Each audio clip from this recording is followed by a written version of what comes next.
और अब वक्त हॉट सीट का। हॉट सीट में आज बात होगी यूपी और हरियाणा की एक एक लोकसभा सीट का, जिसका दिलचस्प समीकरण आपको हम दिखाएंगे। पहले बात करेंगे सुल्तानपुर की और बताएंगे कि क्यों इस बार मेनका गांधी की राह मुश्किल दिख रही है, कैसे अखिलेश यादव ने सुल्तानपुर में जातीय गणित साधा है। इसके बाद चलेंगे हिसार, जहां चौधरी देवीलाल परिवार के बीच वर्चस्व की दिलचस्प जंग देखने को मिल रही है। यहां इस बार का मुकाबला ससुर और देवरानी जेठानी के बीच है।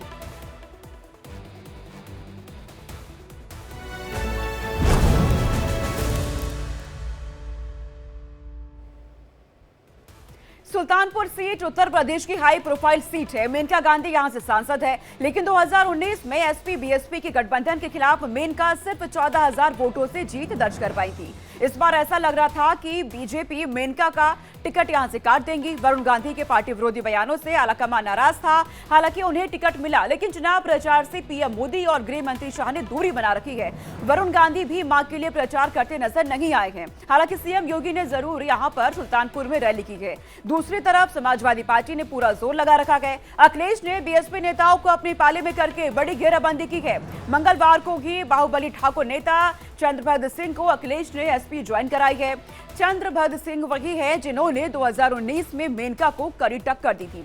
सुल्तानपुर सीट से प्रत्याशियों की बात करें तो मेनका गांधी के खिलाफ एसपी ने रामभुआल निषाद को उतारा है, जो निषादों के बड़े नेता है और मायावती सरकार में मंत्री रह चुके हैं। दूसरी तरफ बीएसपी ने इस बार कुर्मी चेहरे पर दांव खेला है।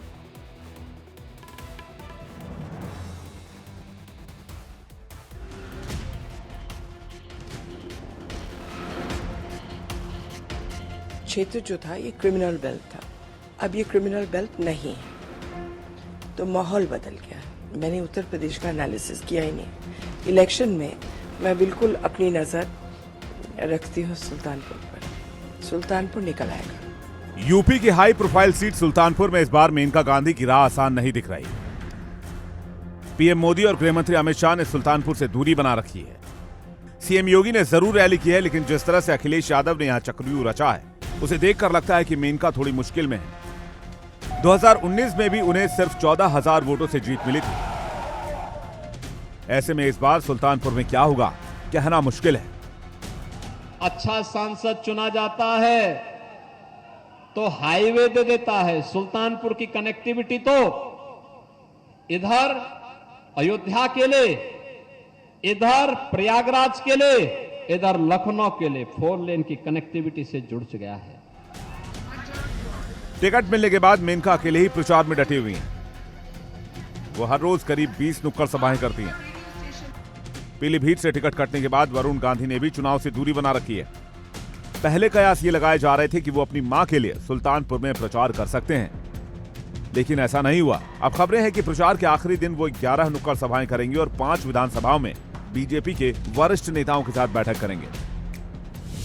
सुल्तानपुर के चुनावी रण की बात करें तो बीजेपी ने एक बार फिर से मेनका गांधी को टिकट दिया। केंद्रीय मंत्री रही मेनका गांधी सुल्तानपुर से पहले पीलीभीत से चुनाव लड़ती रही हैं। मेनका के खिलाफ समाजवादी पार्टी ने रामभुआल निषाद को उतारा है, जिनकी गिनती बड़े निषाद नेताओं में होती है। वो 2 बार के विधायक और मायावती सरकार में मंत्री रह चुके हैं। बीएसपी ने अब की बार कुर्मी प्रत्याशी उतारा है और उदय राज वर्मा को टिकट दिया है, जो जिला पंचायत सदस्य हैं। मोदी जी की गारंटी के आधार पर जनता साथ दे रही है। विकास के नाम पर वोट है और जनता के उत्साह के नाम पर है, उनकी समस्याओं के समाधान के नाम पर। सुल्तानपुर सीट पर चुनाव से पहले अखिलेश यादव ने एक बड़ा दांव खेला। इसौली से पूर्व विधायक चंद्रभद्र सिंह उर्फ सोनू सिंह को एसपी में मिला लिया। चंद्रभद्र सिंह की गिनती बाहुबली नेताओं में होती है। 2019 के लोकसभा चुनाव में उन्होंने मेनका गांधी को कड़ी टक्कर दी थी और सिर्फ 14,000 वोट से चुनाव हारे थे। हालांकि पिछली बार एसपी और बीएसपी में गठबंधन था, जबकि इस बार दोनों अलग अलग मैदान में हैं। इलेक्टोरल बॉन्ड के बहाने इन्होंने सबसे पैसा वसूल लिया। जिनसे वैक्सीन लगवाई उनसे भी पैसा वसूल लिया। जो बड़ी बड़ी कंपनियां थी उनसे भी पैसा वसूला है और कहते हैं कि वो चंदे में मिला है, चंदे में। बताओ, जब से इलेक्टोरल बॉन्ड की बात जनता जान गई है, तब से इनके भ्रष्टाचार की पोल खुल गई कि नहीं खुल गई? ये समाजवादी पार्टी की सरकार के समय गरीब भूख से मरता था, किसान आत्महत्या करता था, नौजवान पलायन करता था, बेटी और व्यापारी सुरक्षित नहीं थी। आज 80 करोड़ लोग देश में फ्री में राशन की सुविधा प्राप्त कर रहे हैं। 60 करोड़ लोगों को 5 लाख रुपए प्रतिवर्ष आयुष्मान भारत की सुविधा, फ्री में उपचार की सुविधा प्राप्त हो रही है। जाहिर है सुल्तानपुर में वोटिंग से पहले सियासी बिसात बिछ चुकी है। चंद्रभद्र सिंह एसपी के लिए कितनी अहमियत रखते हैं, इसका अंदाजा इस बात से लगा सकते हैं कि अखिलेश यादव ने खुद पार्टी में उनका स्वागत किया। चंद्रभद्र सिंह पहली बार एसपी से ही विधायक बने थे। वो ठाकुर जाति से आते हैं और सुल्तानपुर में ठाकुर वोटरों के साथ दूसरे समुदाय में भी उनकी अच्छी पकड़ बताई जाती है। दूसरी तरफ मेनका गांधी के सामने मुश्किल यह है कि वो अपने के बीच भी अलग थलग नजर आ रही हैं। वरुण गांधी के पार्टी विरोधी बयानों की वजह से आलाकमान ने उनसे थोड़ी दूरी बना रखी है। हालांकि मेनका की अपनी पहचान और जनता के बीच अच्छी पकड़ है। पीलीभीत से वो निर्दलीय चुनाव भी जीत चुकी हैं। देखिए, प्राथमिकता तो मेरा ये है कि मैं औरतों के लिए घर ले आऊं जो कम पड़ गए थे। पिछली दफा 1,30,000 में लाई थी, जो बहुत ज्यादा अपने आप में है, लेकिन फिर भी बहुत लोगों को नहीं मिला। तो ये प्राथमिकता में होगा।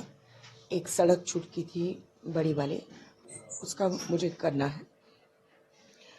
चीनी का मिल छूट गया है, उसको ठीक करना है।